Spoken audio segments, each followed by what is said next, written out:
How the Metaverse can potentially transform government service delivery. Good afternoon. I hope you can hear me all. Great. So let me just make sure I know what to do. Okay.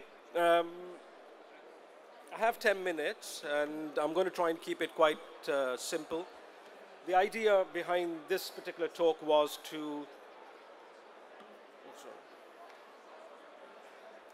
really try to demystify, first of all, what the metaverse means. And some of you have heard earlier on from some of the other speakers talking about the metaverse. There's still a bit of a conflict between, is it this, is it that, or is it something else? That's what I call the kind of noise.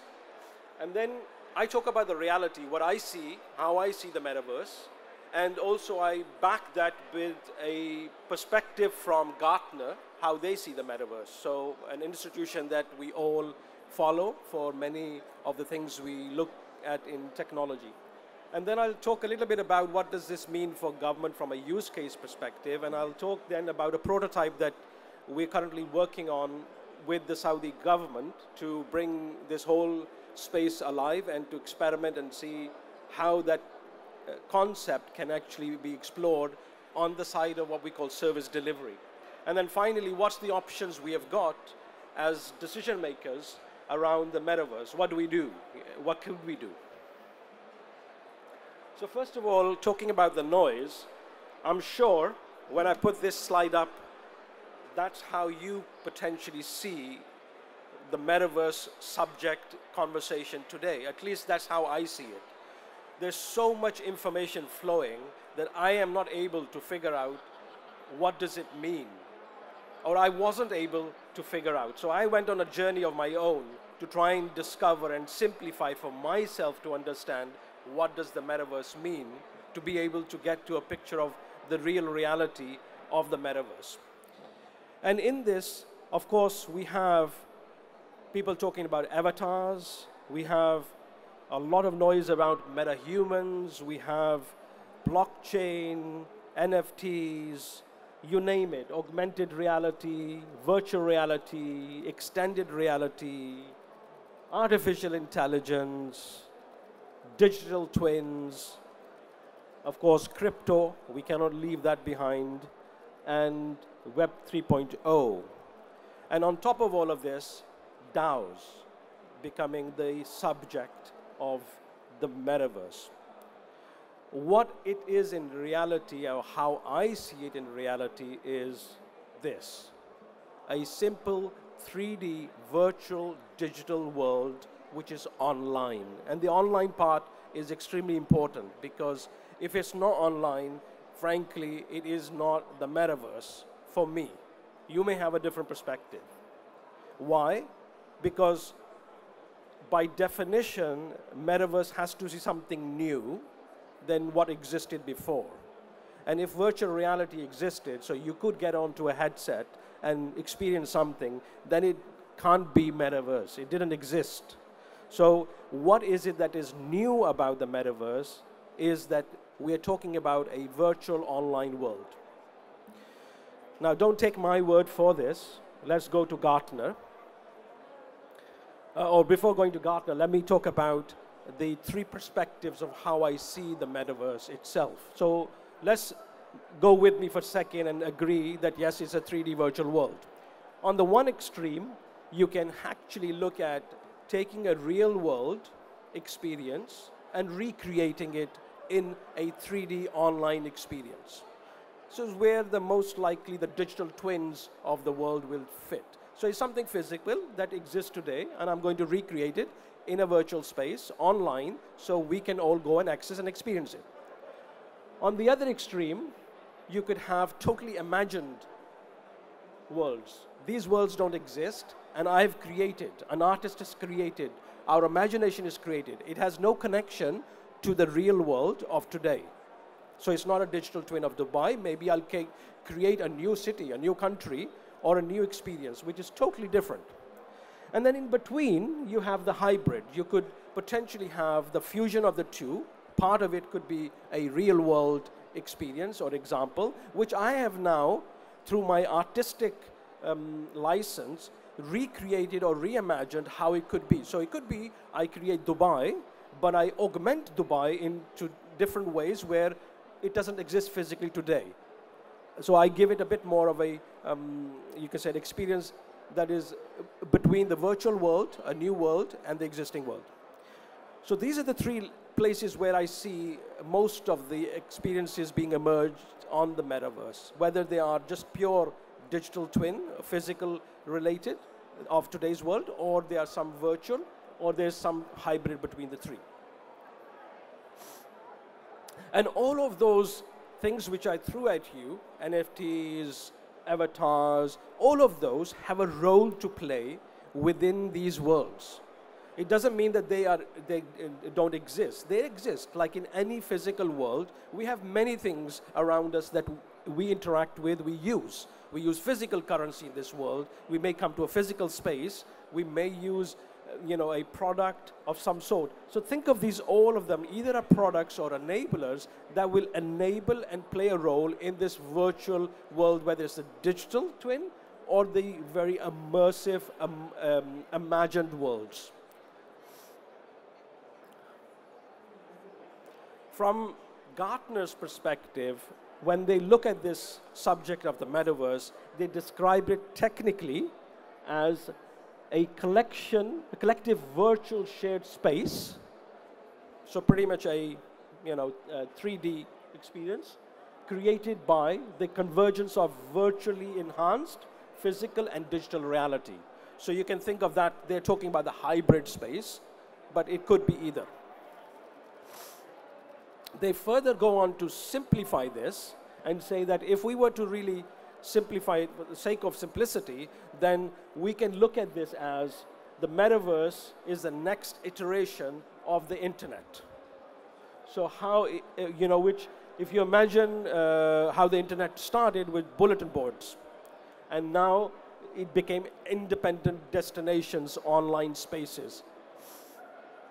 And eventually these destinations like YouTube, Facebook, etc. emerged as different societies of their own. This is how they are seeing the metaverse evolution as well.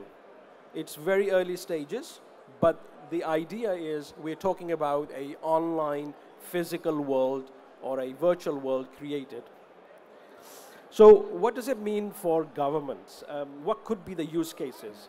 One of them is around the service itself. So most service centers physically that exist, or maybe through a phone contact center, you can look at imagining this happening in an immersive environment. Personally, for me, when I think about the experience with government services, and we go back hundreds of years, we were looking at it one-to-one. I would be able to walk into a government office and get a service. Technology came in between that physical relationship. And over the period of time, it had to, because it wasn't practically possible for us to deliver services to millions of people.